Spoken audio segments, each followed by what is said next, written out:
Hello everyone, it's the Vern here. Welcome to this bonus episode of the Cinema Recall podcast, exclusively for Patreon subscribers. But if you are checking us out on our main feed, thank you very much for your support. I love you. We are going to get into our discussion on Paul Thomas Anderson's There Will Be Blood with my special guest, Donnie Roberts, who is going to be a future co-host of ours.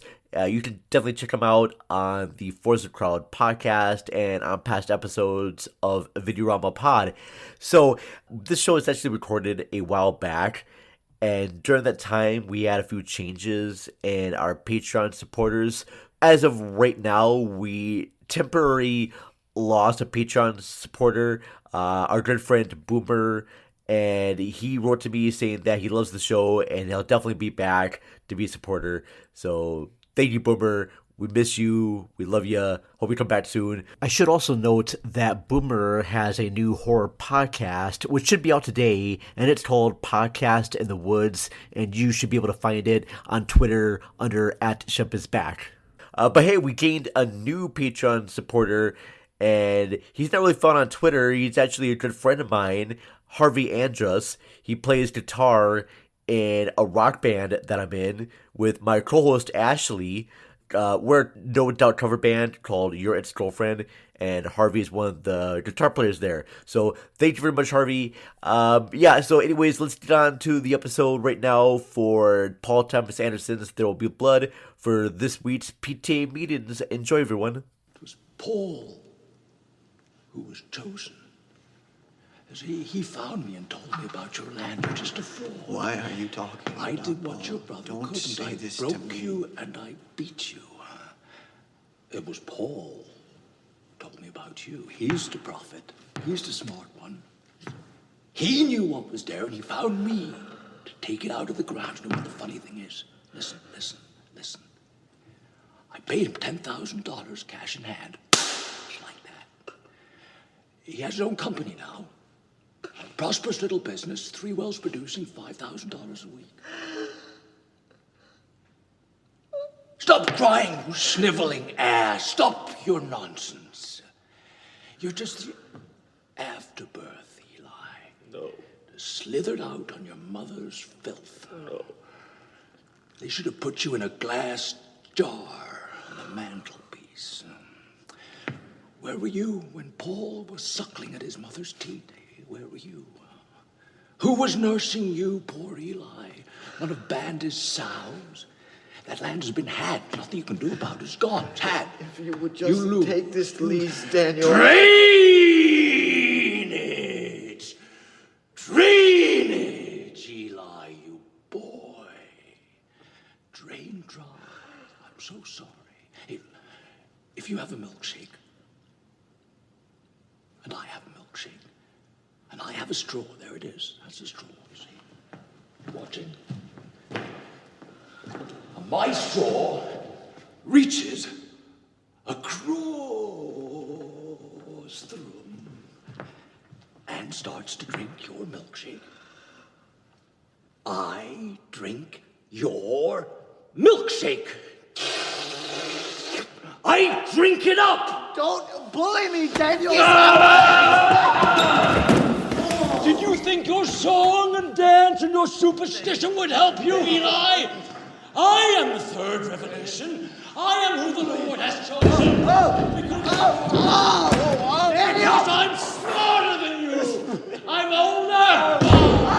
I'm your old friend, Daniel. I'm not a false prophet. Help me, You please. sniveling boy. I am the third revelation.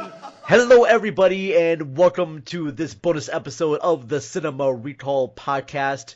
Continuing our PTA meetings, we are discussing, I think it is its 5th film in the franchise, 5th or 6th. We are covering now There Will Be Blood, the feature about oil tycoons and religious leaders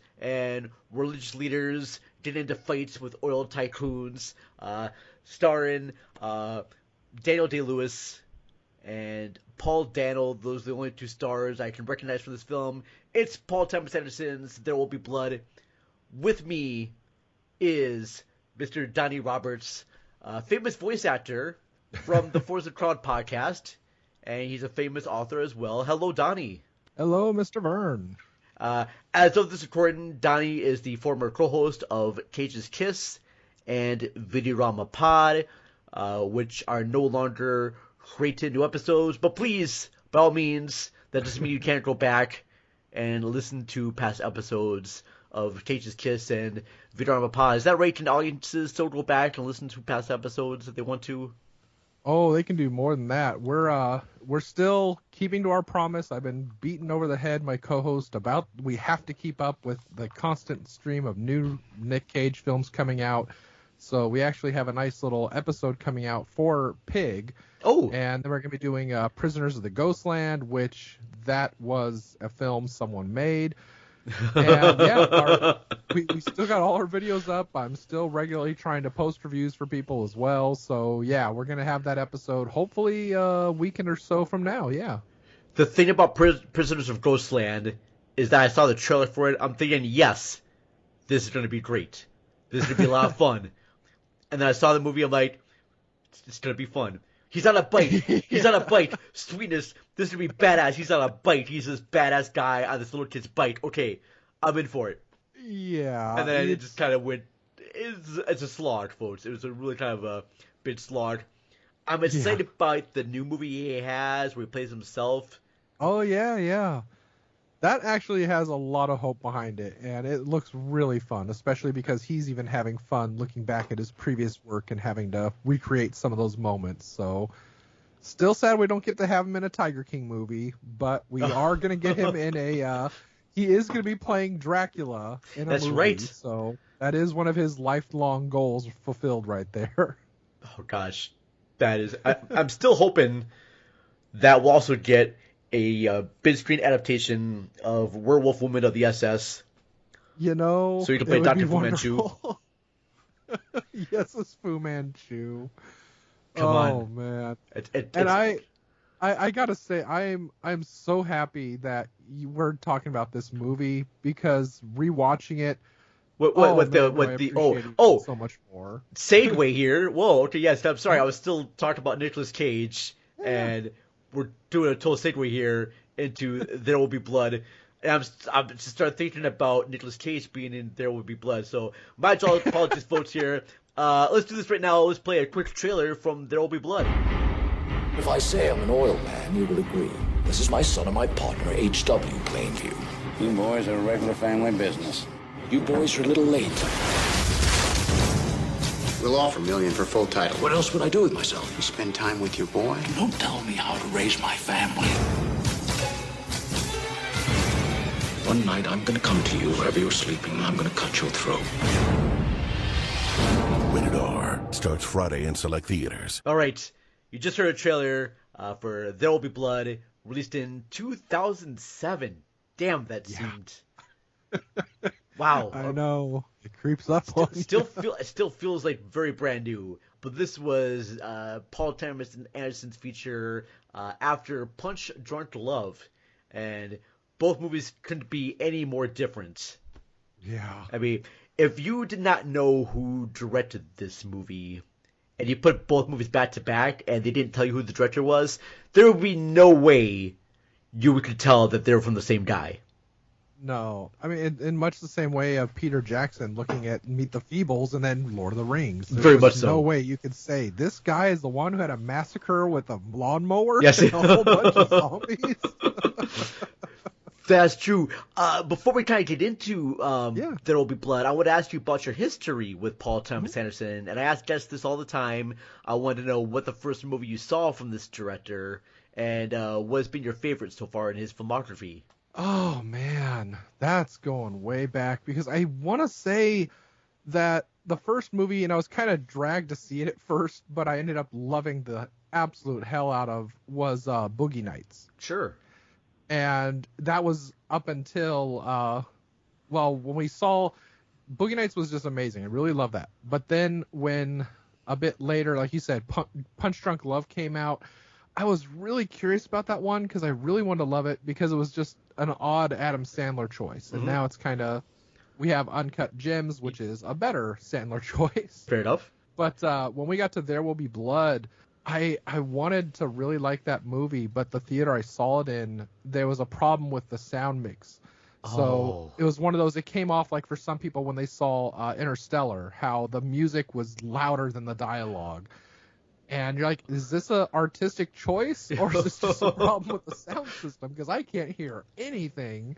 But yeah, I don't know. Paul Anderson, he's just one of those some people kind of sadly overlook because they kind of look at some things like The Master and they just think, okay, he's only into art house type style films or very, very artsy stuff. But if you go all the way back to, say, Hard Eight, and that I remember seeing with my sister, I think. And I think I'm having to go way back. I'm sorry, because that was like I was 16, 17 years old when that came out. It was 96, I think.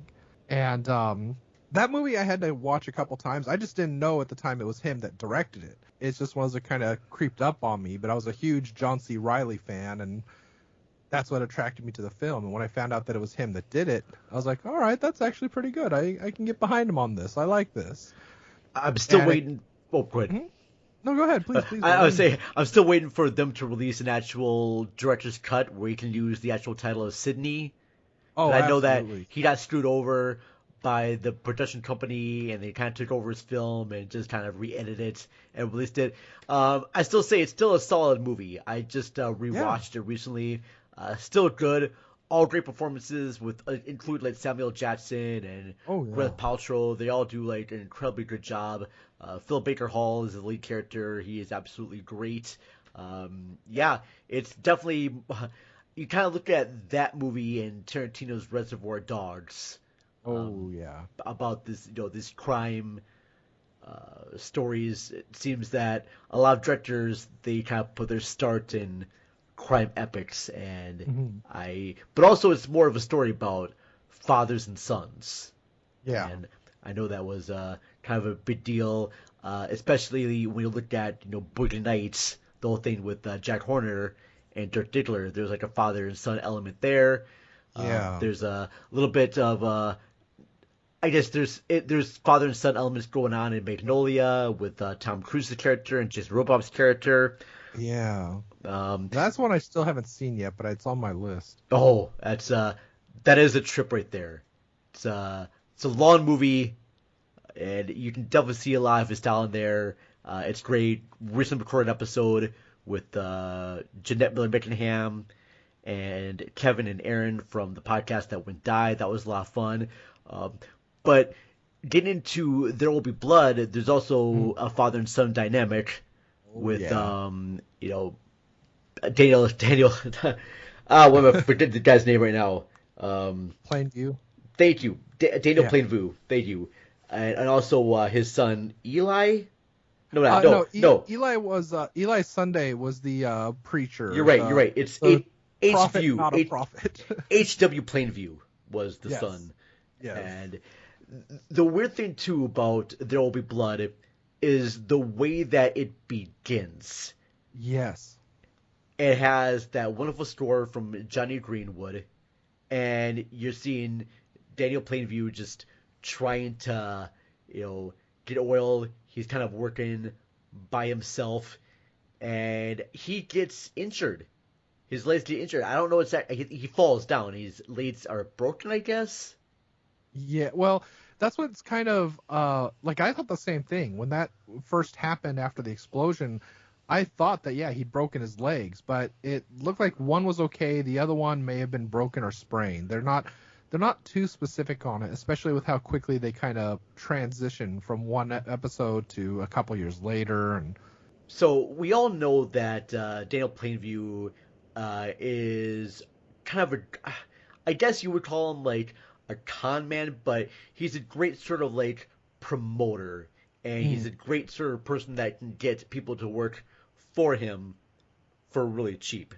He's a great spokesperson, and he kind of reminds me a lot of the Music Man. He comes into town, he's got this great idea. He's like, hey, look, folks, I'm an oil man, and I've got this great deal for you here. I was looking for some workers, and I can get you paid a good amount of money. Now you can hire a bunch of other oil men, but they're not like me because they don't know the business. And he says, I'm a family business. I have my son here, and we all work inside the family, but that's not necessarily the case because it's very clear that Daniel Plainview is working for himself. And I gotta say too, Donnie, when I first saw this movie, it took me some time to really get into it. Especially coming out from Paul Thomas Anderson's other movies, especially like with like Boogie Nights and Magnolia and Punch Drunk Love. It's got this zipness to it though, with the soundtrack and the way the camera moves. It's very fast, and the editing is fast, and the characters all talk, very dramatically and high-strung in some ways too. Yeah. And then you come to There Will Be Blood, and it's just a different beast. It moves slow. It moves slow just a lot like oil does. It's just it's there. I think all the cast is wonderful in this. Now, choosing an actor like Daniel Day-Lewis, Donnie, is kind of a bit stretch. It does show Paul Thomas Anderson have a little bit more maturity. I do like the fact, too, that in this one, compared to his other films, he lets the camera sort of, like, linger on things a little bit more. Yes. He's not too concerned about doing quick cuts. He's not trying to be over fanciful. I think in his other movies, he was trying to show himself as being, hey, look at me, I'm directing this, look at me, I'm editing this, look, that's my name there, look at this, I'm doing all these great things here, like jiggling keys in front of your face. But this one, he sort of just lets it sit back and lets you sort of see what's happening on screen.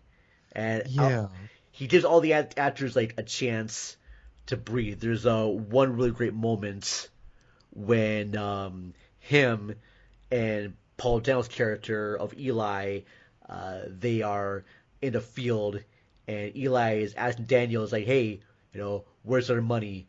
And they get into this fight sequence, and the way that the camera just sort of just stays back and just kind of slowly moves in was really kind of great. I mean, it could have easily gone to a bunch of like quick cuts here and there, and I'm just very glad that him and his cinematographer, Robert Elswood, who's been a cinematographer since like Hard 8,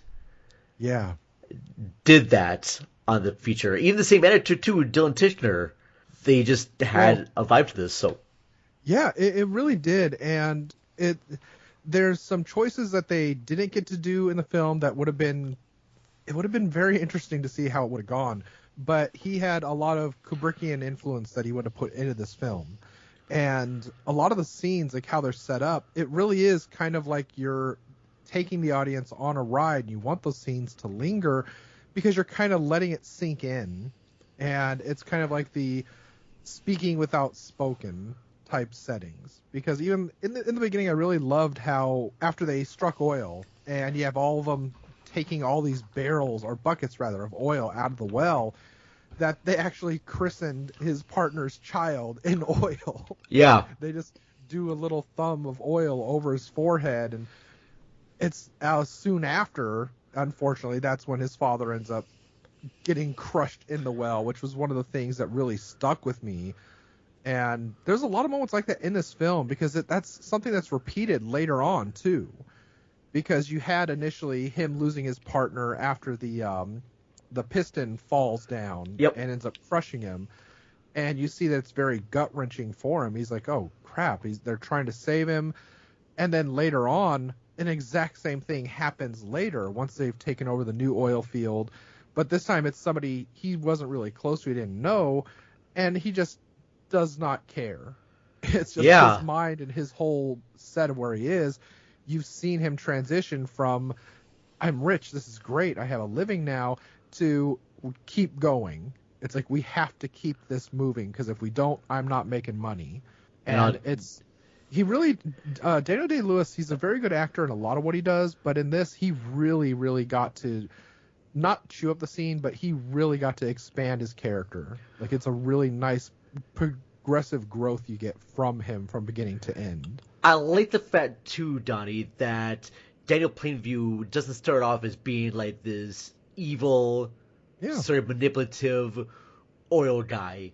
He's just this worker who happened to discover this gold thing, Hmm. and he worked it hard at trying to, build up his business, and he wants to Yeah. bring other people along there too. And I think after one of his friends gets killed, isn't that when he sees the baby, the H plane Yes. view, and Yes. kind of takes him in his own, and he realizes that, hey, I'm taking care of this kid.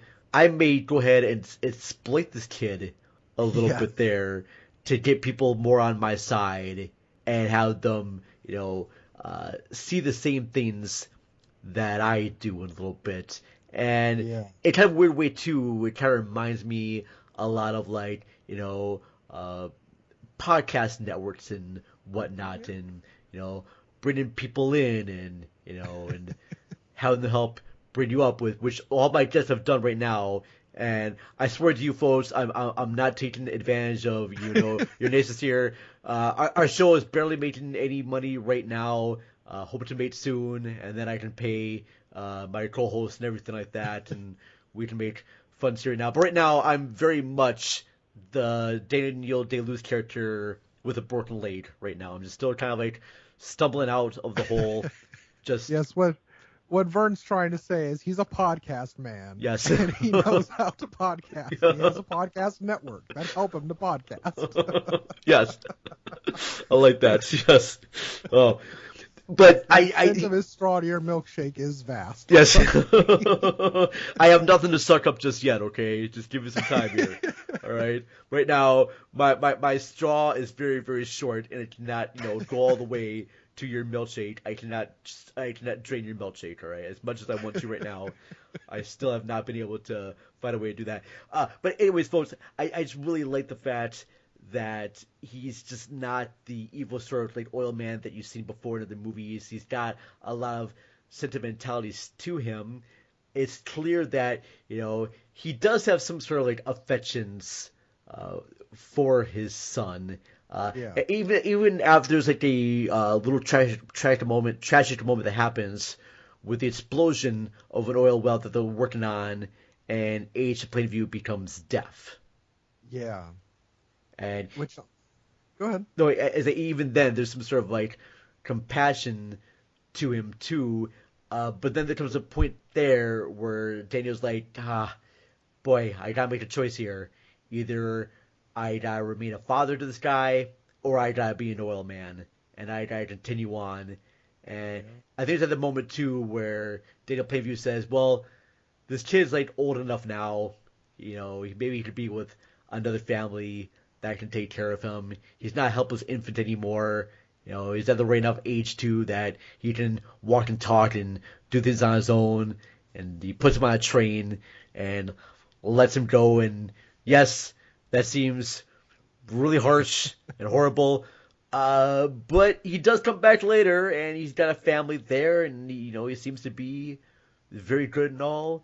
But I guess the whole thing with H. I want to ask you too about the H. Plainview, the kid character, because he doesn't really say much at the start of the movie, and now that he's deaf, he doesn't say anything more now.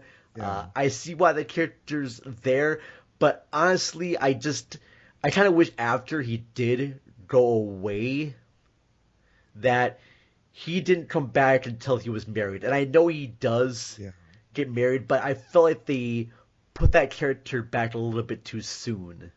It did kind of feel that way, yeah, because you still had a bit more, miles to go before we get to that point with him. And it's like it was up until that point, I felt the same as you, because up until that point with the character, it's like you saw how Daniel at first was trying to be a father to him when he's trying to feed him and he's trying to quiet him, and it's kind of like this is foreign to him, but he's trying, he's doing his best. But then, like you said, he starts bringing him with him, kind of using him as a background prop, telling people, this is my son. It's no longer... I think at one point he did say, this was my partner's son. I've taken him in. He's now mine. But then it just flat out became, this is my son. Look at him. Isn't he great? And it did help him out. But then, like you said, when you got to that point when a tragedy struck and he ends up going deaf, He did. That's when he transitioned and made that choice, like you said. It's like you could see flat out where his loyalties were. It's like he wanted to be there for him, but this was more important. Yeah. Even as the kid is screaming at him, "Don't leave me alone." Mm-hmm. And that was the last he saw of him, because he just stood there, well, fell to his knees in front of the large shooting fires going on and told his friend, "Hey, the kid's in there. He needs help. He's very badly hurt." And he stays there the entire time up until when they dynamite and blast the place to stop the fires. Yeah. It's kind of sad. But Yeah. It's stuck with him up until, yeah, like you said, he goes off, gets married, and then they meet up toward the end, which still, yeah, it could have been held off a bit more. It was still a pungent scene, but yeah, it still kind of landed a little bit early. Yeah, and it was that scene in the restaurant. Yeah. Where he's sort of like, he's like, it's hard to say. So Daniel Plainview is in the restaurant, and I think it was his foster folks that come in to maybe talk about bringing the kid back. And Daniel Plainview is like, "This is my kid here, and I'm going to hurt you badly if you try to take him back away from me. I'm going to keep him here." And he's got this like loving grip on his son there too, because, and I'm thinking, is he actually loving his son, or is he loving what his son did for his business? Exactly. And it's the ambiguity of the whole thing that happens with many scenes in the movie that make me keep coming back to it. Yeah. All the time. Like, I get confused when I watch it, because Daniel Plainview is our character. He's our audience avatar. We are seeing things through his eyes, and yet we don't necessarily like him all the time. Yeah. We think he's fine some moments we hate him, and maybe that's just the whole nature of people. And there could be some great things happen in people and some very horrible things, and you guys sort of like pick and choose which ones you like the most. And it's funny too, because you actually, when you follow Daniel Plainview's story, you're also following Eli Sunday's story, played by Paul Dano. Now, before this, I've only seen Paul Dano in Little Miss Sunshine. Same thing, yeah. Two different complete roles right there. Yes. I mean, I did. They're two very complete different movies too. I also saw Paul Dano in that Beach Boys movie, Love and Mercy. Yeah. Which I think came out a little bit afterwards too. So three very different performances, but when I think of Paul Dano, I think of him in either Little Miss Sunshine or that movie Ruby Sparks that he made not too long ago. But this one, if you follow Eli Sunday's path and Daniel Plainview's path, they're both sort of like similar in a way, and they both have almost similar characteristic traits. I don't know if you agree with me on that or not. No, I do. But they both want to have like a rise to power and glory. And Eli Sunday, talks to Daniel Plainview and says, "Hey, look, I've got this great oil here. What can you pay me for this though?" And he's trying to pull one over off on Daniel. Yes. And kind of keep a lot of the money and funds for himself. And he says he's doing this all for God or the love of the church. But it's clear that he wants the money for himself. Yes. And Daniel seems to call him on that. And Daniel doesn't care if he is like a man of the cloth or not. Daniel is basically going to be like, "Nope, this is my money here, and you're not going to take any of it of what I don't want you to have." Because I know he has that one sequence when they do find the land, and he's talking to H. Plainview, and he says, "Well, I'm going to give him a quail's price. I'll give him the price of land for like quail's land here, and I'll just say, I'll give you this fair price here." And I think a lot of his family is very happy for that because they don't have much money. But I think Eli Sunday just tries to be just a little bit more greedy, and he wants to be as ruthless as Daniel Plainview, but it's not happening. You're not as strong. And I come back around to that big fight sequence that they have, where he tries to be bold and demand money back, and Daniel Plainview's like, no, I'm gonna put your face in the mud, and I'm gonna like hurt which you gets bad. to come back too, because you have him just humiliating him when he's just rubbing mud in his face and he's spitting it out and he's slapping him around. He's not even punching him; he's just slapping him like a little brat. Mm-hmm. And then much later, when he ends up going to the church that when Daniel goes to the church. Yes. And then it's like his turn to start slapping the hell out of him and getting a little bit of retribution for himself as he makes him confess all these horrible things that he believes he's done, and neglecting his son and drinking, womanizing, which you don't get to see much, but you do get to see everything else happening with him. That's an interesting scene too, because when Daniel Plainview's in the church and he's confessing his sins and he's screaming, "I've abandoned my boy," and Eli's son is like hitting him, and Eli's just enjoying hitting him, and Daniel knows that he's enjoying that he's hitting him, and he just sort of just lets it happen. It's like, okay, I'm just gonna like let this be right there. If I gotta go through a little pain right here to eventually get my fortune back, I will deal with it right there. So, and then there was like one other character that Daniel Plainview meets.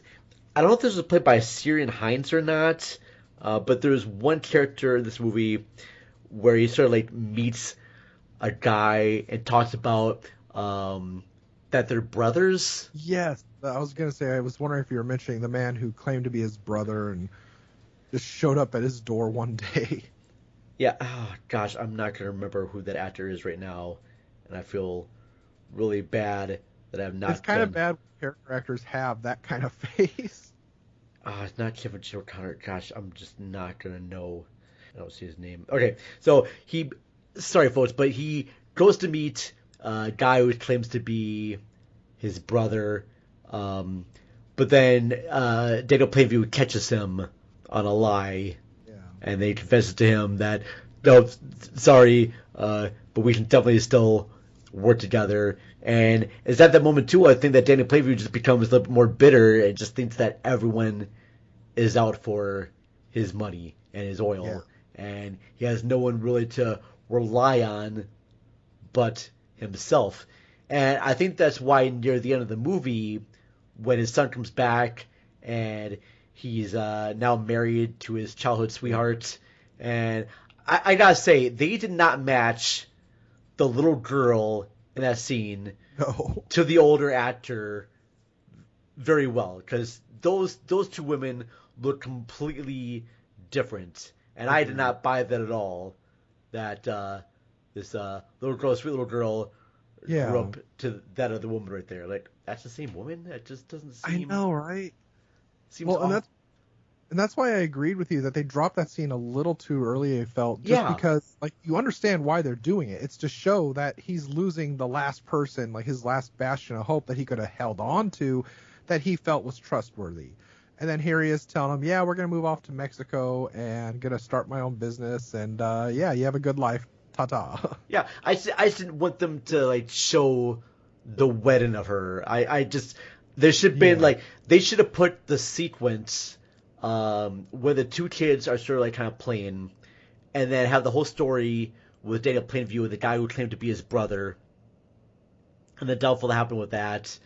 And then I want to see Daniel Plainview in his big, huge home with his bowling alley, and then his son and the girlfriend show up.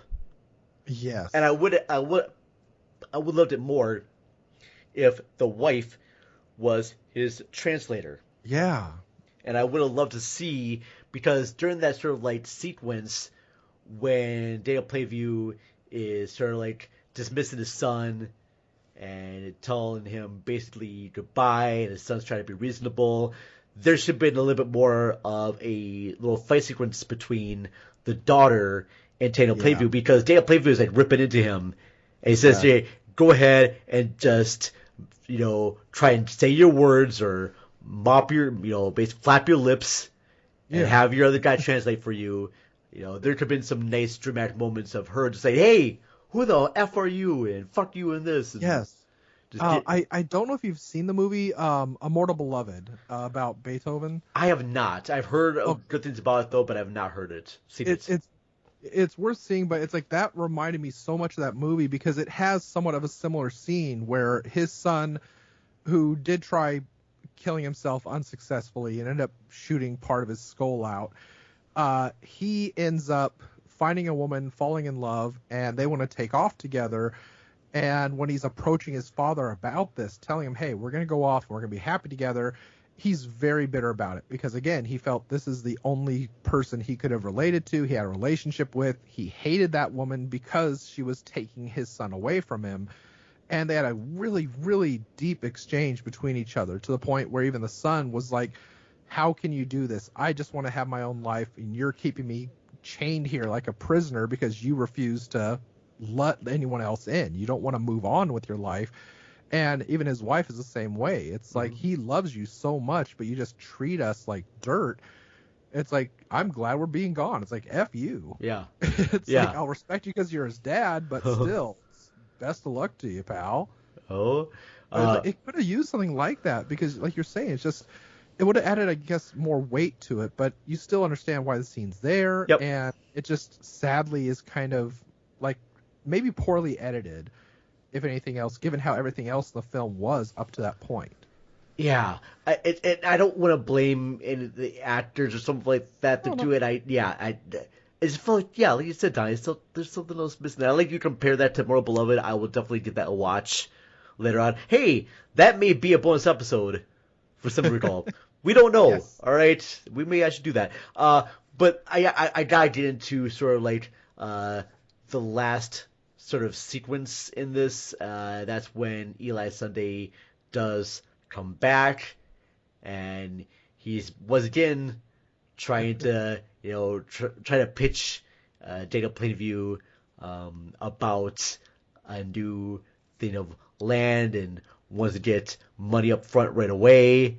And I think just Daniel, after losing his son, just kind of like has a breakdown, I guess you would say. Yeah.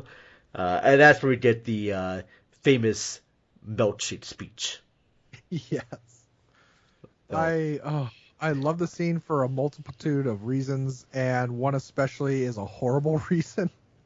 And it's only because this was one of the first memes I had been introduced to way back. Multitude of reasons here, Donnie. Okay, so like reason number 35?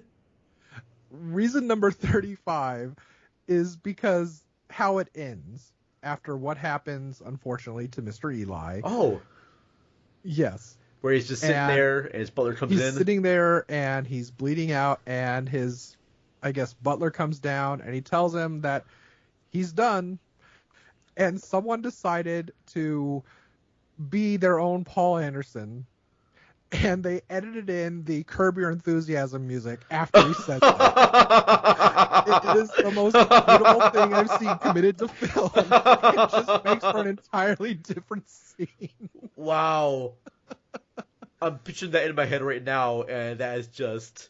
Oh, if you want even a weirder picture, the original way he wanted to film this, but they decided they couldn't because they had to restore this personal bowling alley, and it was going to be going back to, I guess, the original owners.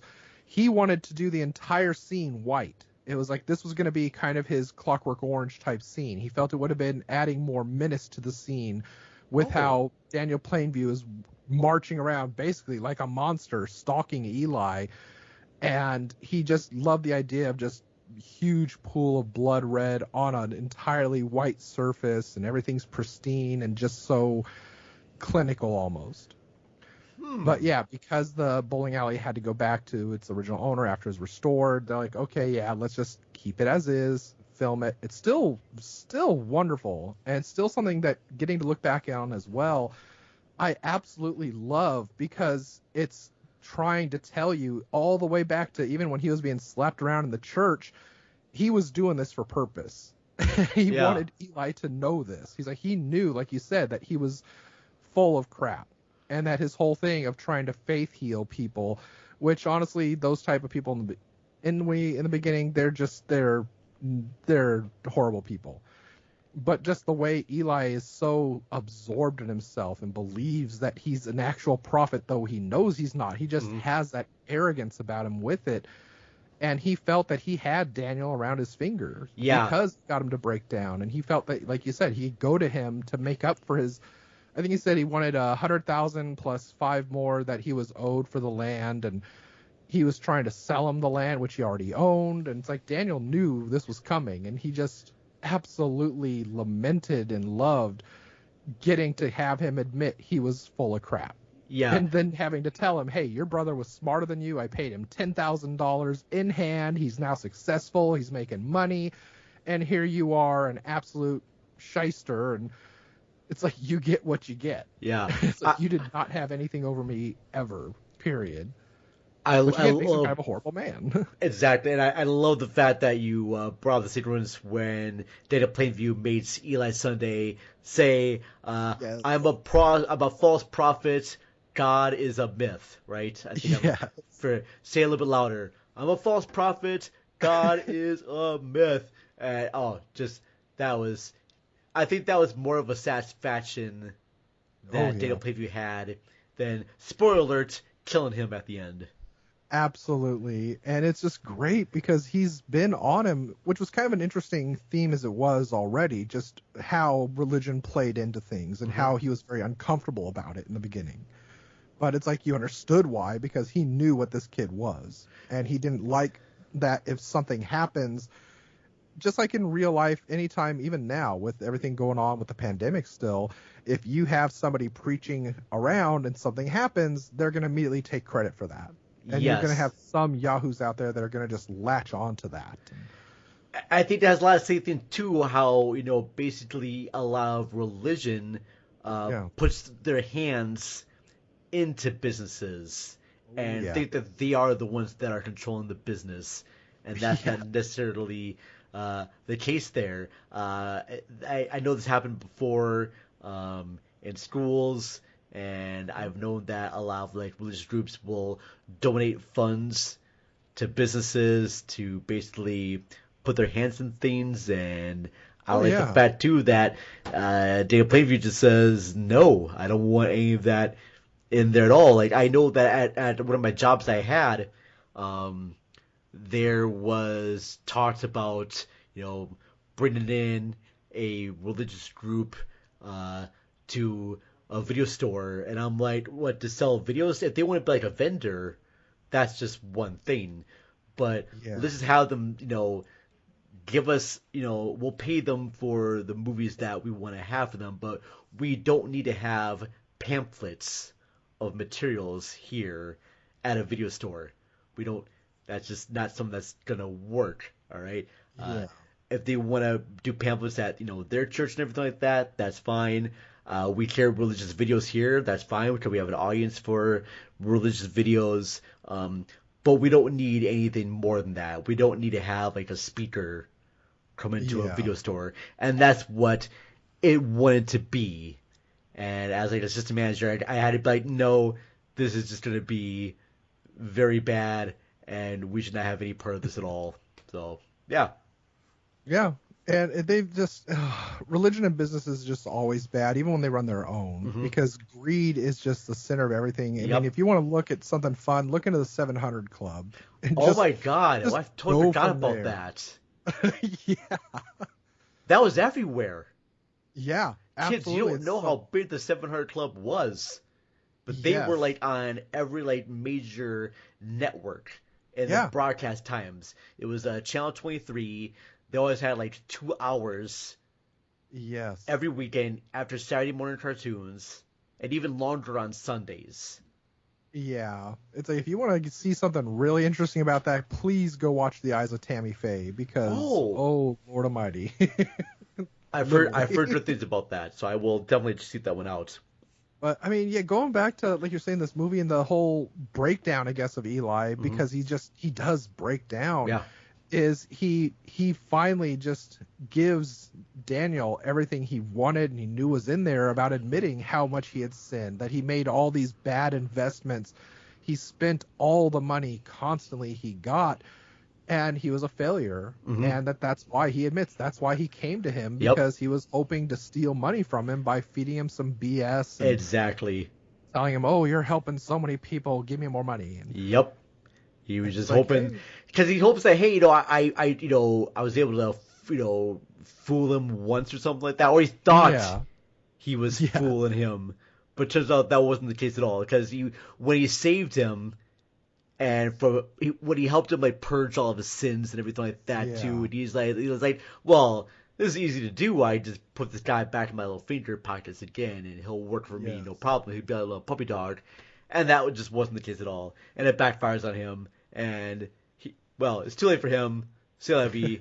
But I love that sequence. I love the whole line finished. And then it cuts the credits.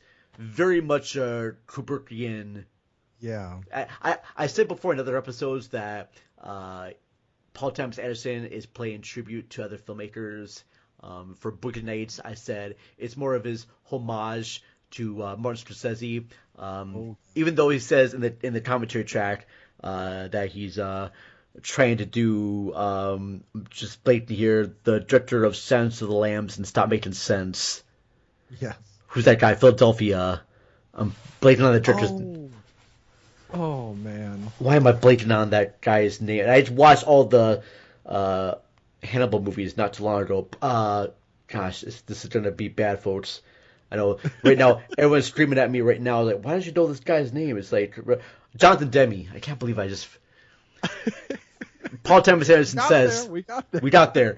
Paul Thomas Anderson is trying to say that he was trying to copy, Jonathan Demme. I'm like, oh, okay. I'm like, yeah, I can kind of see that. Maybe a little bit right there, but I saw a little bit more, especially with the soundtrack and everything like that, the camera movements. I saw Martin Scorsese happening in Boogie Nights. That was like a pure line of uncut Scorsese in that film, because it even sticks with you, just like a lot of his films did because of that. Yeah.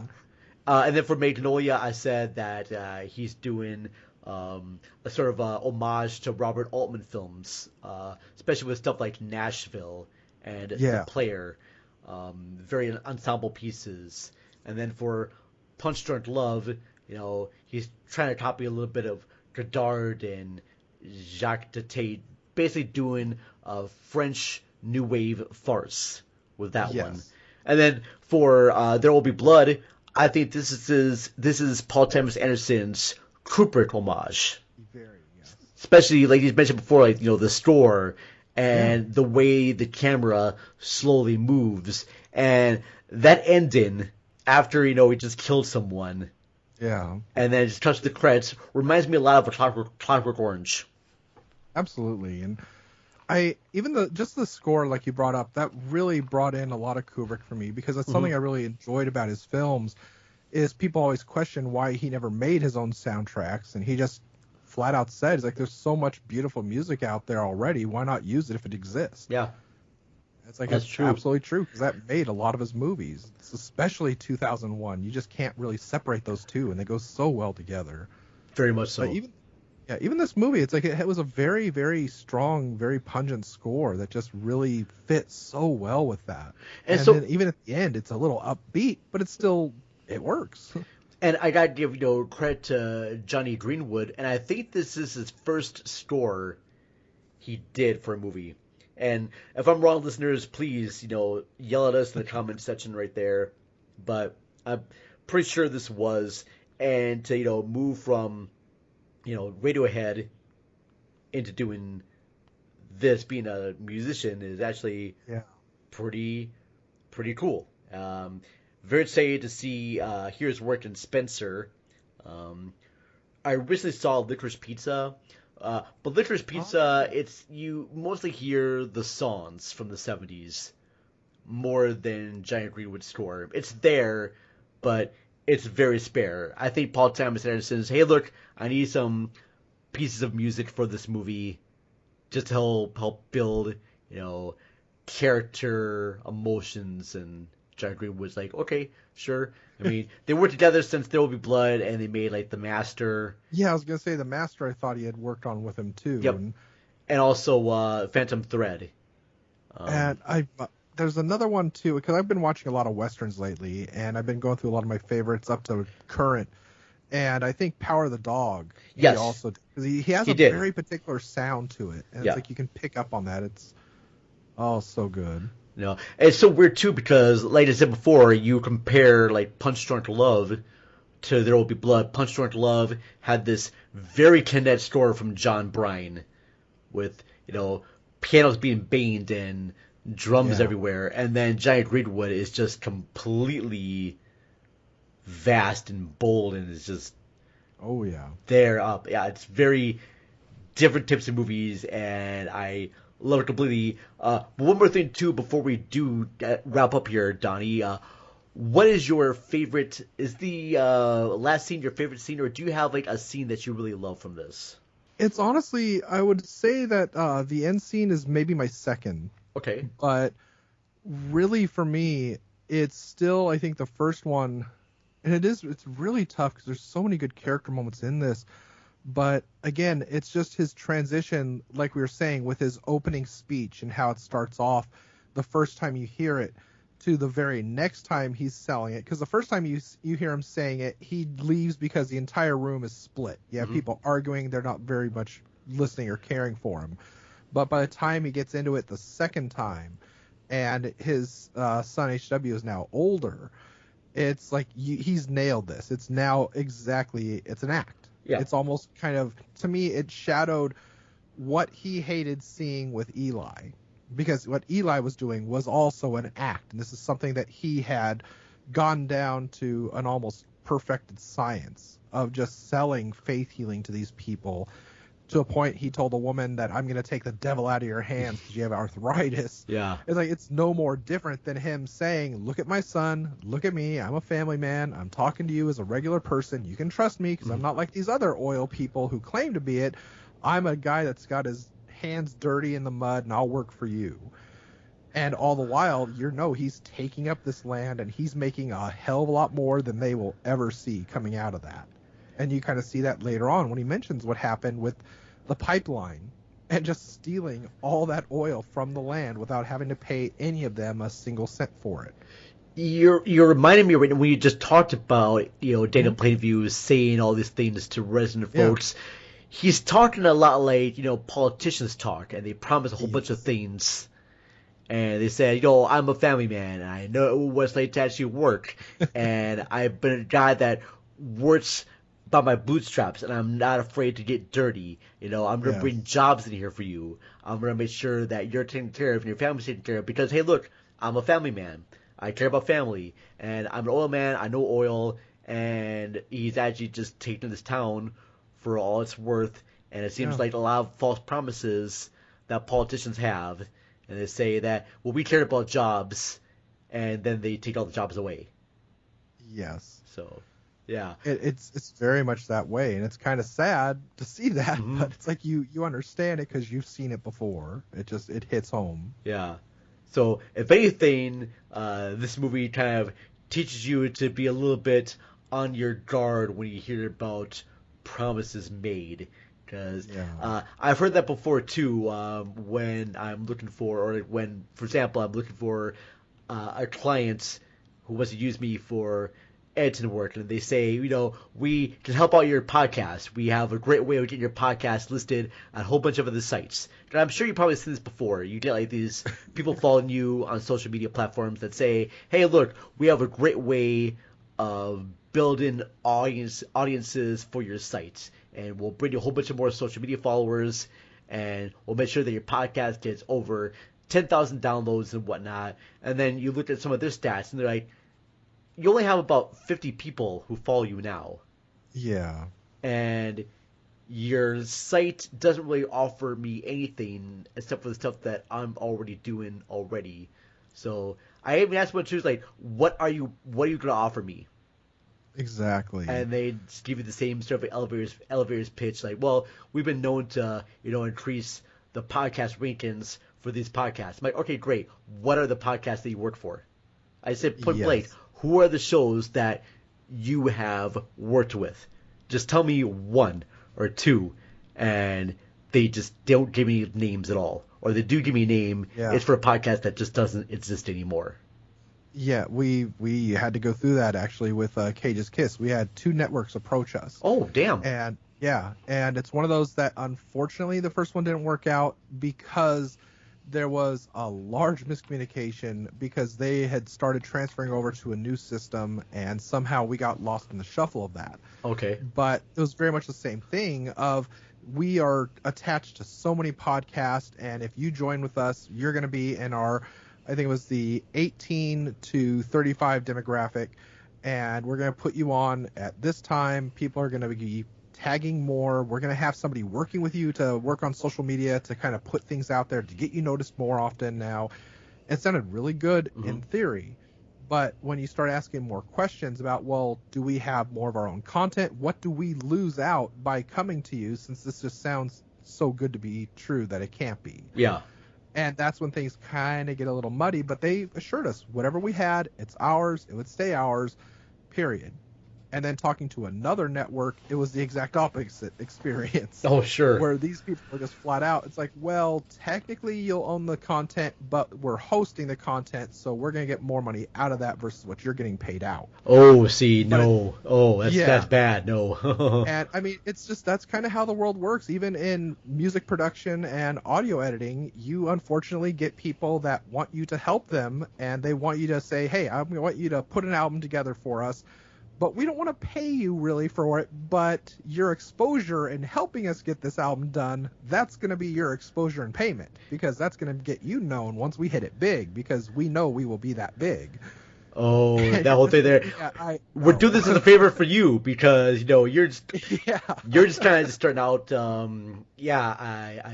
know I had renegotiate some of my contracts with some of my other clients too, and just be like, hey, look, I'm helping you out because you just started off here, but now I'm gonna need to have a little bit more money for this right there in order for me to now we got to get real. Yeah, exactly. My favorite moments of this movie, it's very kind of like, it's probably the scene when Daniel and Eli get into a fight both times. I'm gonna put those together, the scene at the church and the scene out in the oil fields as like one scene. I can do that, folks. They're my favorite right there. I like sequences where actors sort of like get into acting and being physical with each other, action wise. I just got done watching the movie Possession, a 1981 movie with Sam Neill and Beautiful Isabelle Adjani, and the acting that those two actors do to each other is just very bold and very physical. Yeah. Did you see this movie?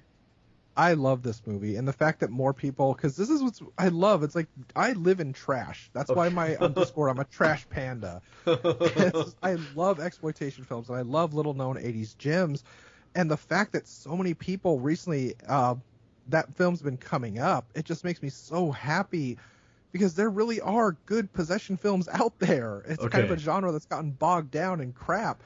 But seeing people find that are things like Audrey Rose and such, it warms the cockles of my cold heart, because that's just such a beautiful movie. And like you said, the action, that's what really gets me. It's when actors just go at it. Mm-hmm. It's like you don't really get a lot of that now, but when you do, they're kind of praised for it because acting, you're a thespian. Yeah. But back then, it's like you could have, like on the set of The Exorcist, people firing freaking guns off next to you to get a reaction. Yeah. So when I see the Daniel Day-Lewis and Paul Dano just really just go in for it. Yeah. And it just makes me fully buy into those characters. Oh, absolutely. And I'm no longer just watching actors read lines. I'm watching the characters on screen take over. And I get lost in that world. Yes, I know it's a movie. I know it's all make-believe, okay? Hey, I watch wrestling sometimes too, all right? I know it's make-believe. I can still kind of enjoy it. Yeah, exactly. I can still kind of enjoy, them doing this in the way they are. I just like to see both Paul Dano and Danny Lewis sort of like black out their scenes.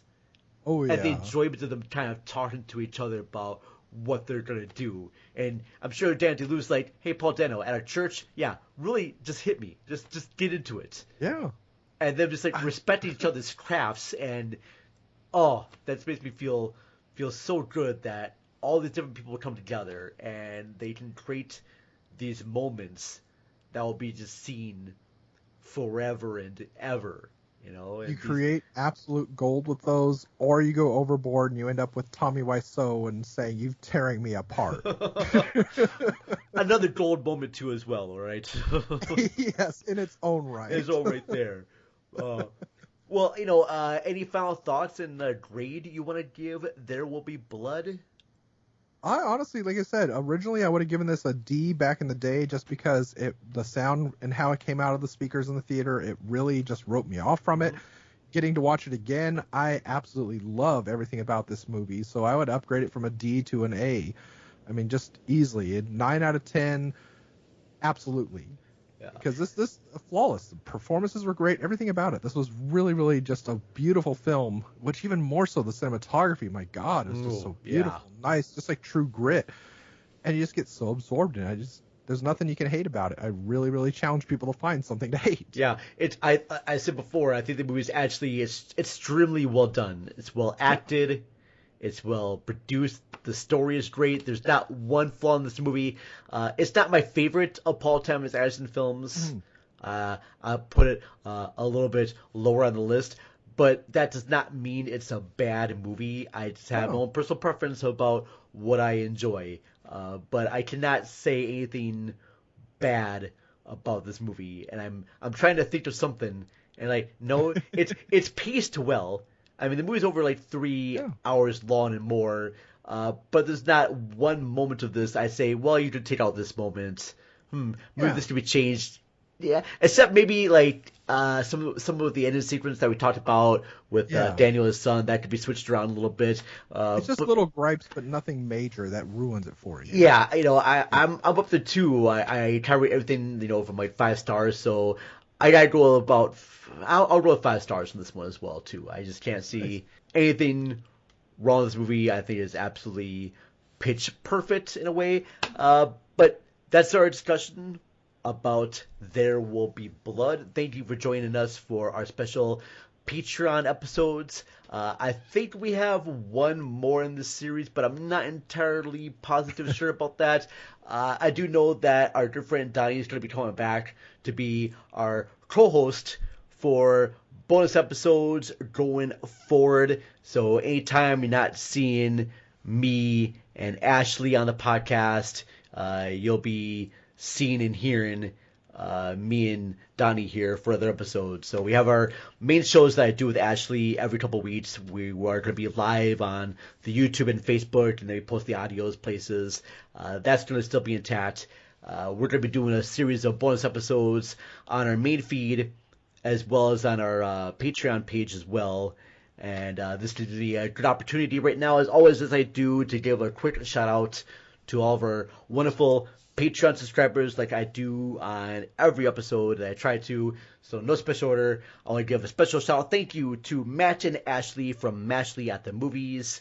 We got Jeanette Miller-Mickenham, found on Twitter at aka Jeanette. I want to thank Jason Soto from Rabbit Hole Podcast. I want to thank Chris Revel of Let's Chat Media. And I want to thank Miss Linda Castro from Bedknob and Broomflits. She's also a voice actor on the Force of the Crowd podcast. And last but not least, Mr. Donnie Roberts here as another wonderful Patreon subscriber. He's also a great voice actor in the Force of the Crowd podcast. I mentioned before that he is a talented writer. He's doing a series of stories called the Deep Sea Anthology. Donnie, tell the listeners a little bit more about Deep Sea Anthology. It's going to be a 6-part, as far as we know, 6-part. It may be being added to from the ideas that have been brainstorming around. But it's a nice little audio podcast where we act out our little horror stories I type out when I have spare time.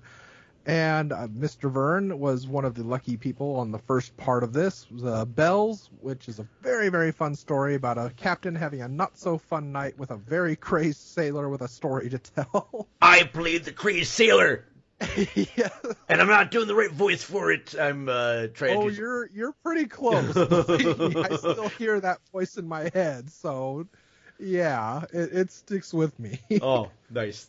Well, very glad to help out with that, and I look forward to hearing more chapters of that story as well. And that's going to be quite amazing. But yeah, by all means, check out our past episode on our website, letschatpodcast.net. We're available on Stitcher, Audible, Apple Podcasts, Google Podcasts, Spotify, everyone's going to find podcasts. Don't forget to leave us a rating and review. And that's all right now. And I want to say thank you very much for joining us. Thank you very much to Donnie. Donnie, where can they find you online? They can find me as Unreal Goals on Twitter as well as YouTube, where I actually do have a podcast in the works. It's going to be at least another 2 months before that gets up and running, but that's going to be Perfectly Steeped Films, and you'll be able to find that on there.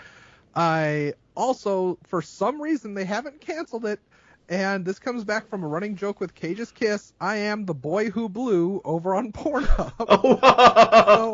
And apparently I did have some Cage's Kiss fans that, even though I told them do not follow me there because I don't want them to, they did. Okay. So, that's a thing. Oh, But, yes, you can find us on cageskiss.com, on where I post my reviews regularly. And last October, we covered little-known B films and little-known VHS gems from the video store era. That was 31 freaking days of film. It was great, and we got another theme coming up that's going to be a little bit better. It's going to be, drive-in specials from the Grindhouse era. Oh my gosh. So that's going to be a fun month coming up here in February, I hope. So, yeah. That's too cool. Definitely look forward to that. Don't forget to follow Cinema Recall on the Twitter at cinema_recall. Join our Crack group. Crack is Cinema Recall's awesome cinematic club on the Facebook. And that is all. I'm finished. This podcast is a proud member of the Let's Chat Club. Find out how you can become a member by going to the website letschatpodcast.net. This podcast is a proud member of the Lamb Podcasting Network. Find the network at largeassmovieblogs.com.